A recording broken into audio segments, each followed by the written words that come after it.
He called himself a citizen politician and only entered politics when he warned government was gaining too much power. By then he was age 54, with a successful career behind him. Ronald Reagan wasn't just an ordinary Republican politician who drifted into the Republican Party and then moved up the ladder. Reagan got into politics because of what he believed. So Reagan was a conservative first and a Republican second. He challenged the Republican establishment. He's a very unusual politician. Governor, are you prepared to take the constitutional oath? I am. The secret to Governor Reagan and President Reagan's political success is that he was always underestimated. People saw him as a grade B movie actor, and he always exceeded expectations, and that's what politics is all about. Mr. Speaker, the President of the United States. In 1981, Ronald Reagan came to Washington with 3 goals. He wanted to revive the American economy. The inflation rate, the interest rates, the country was in disarray. It was not just that he was a great communicator. You got to communicate the right ideas, growth and hope and opportunity and entrepreneurship. He wanted to restore the American morale. President Reagan believed in the American people and their ability to pull themselves through these kinds of problems. You ain't seen nothing yet.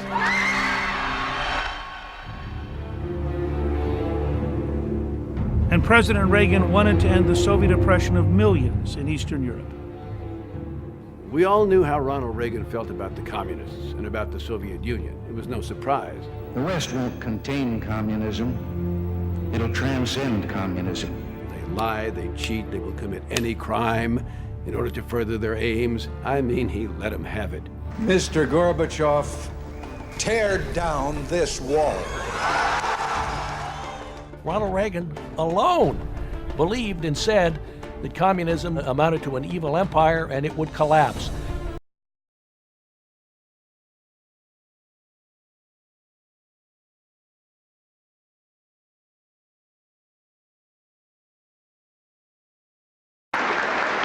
Thank you very much. A number of years ago, I heard a young father, a very prominent young man in the entertainment world, addressing a tremendous gathering in California. It was during the time of the Cold War, and communism and our own way of life were very much on people's minds, and he was speaking to that subject. And suddenly, though, I heard him saying, "I love my little girls more than anything," and I said to myself, "Oh no, don't say that." But I had underestimated him. He went on, "I would rather see my little girls die now, still believing in God, than have them grow up under communism and one day die no longer believing in God."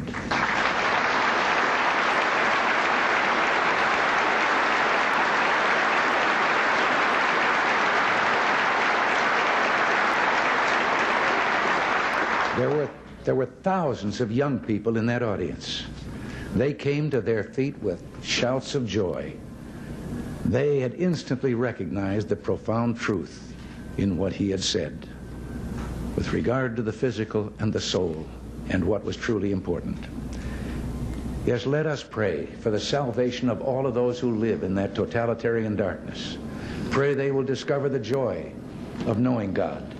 But until they do, let us be aware that while they preach the supremacy of the state, declare its omnipotence over individual man, and predict its eventual domination of all peoples on the earth, they are the focus of evil in the modern world. It was C.S. Lewis who, in his unforgettable Screwtape letters, wrote, "The greatest evil is not done now in those sordid dens of crime that Dickens loved to paint. It is not even done in concentration camps and labor camps. In those we see its final result. But it is conceived and ordered, moved, seconded, carried, and minuted in clear, carpeted, warmed, and well-lighted offices by quiet men with white collars and cut fingernails and smooth-shaven cheeks who do not need to raise their voice." Well, because these quiet men do not raise their voices, because they sometimes speak in soothing tones of brotherhood and peace, because like other dictators before them, they're always making their final territorial demand, Some would have us accept them at their word and accommodate ourselves to their aggressive impulses.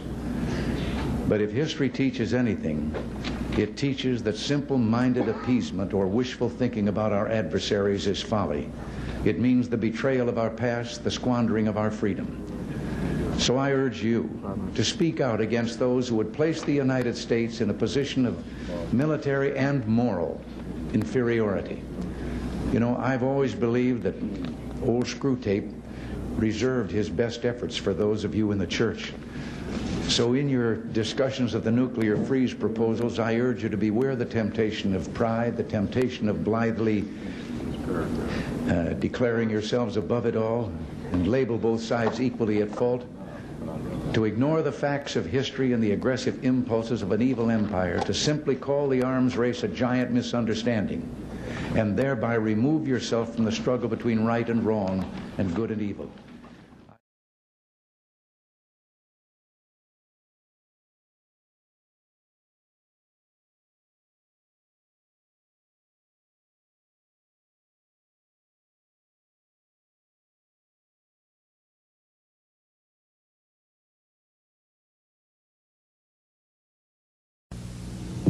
There is a bear in the woods. For some people, the bear is easy to see. Others don't see it at all. Some people say the bear is tame. Others say it's vicious and dangerous. Since no one can really be sure who's right, isn't it smart to be as strong as the bear? If there is a bear.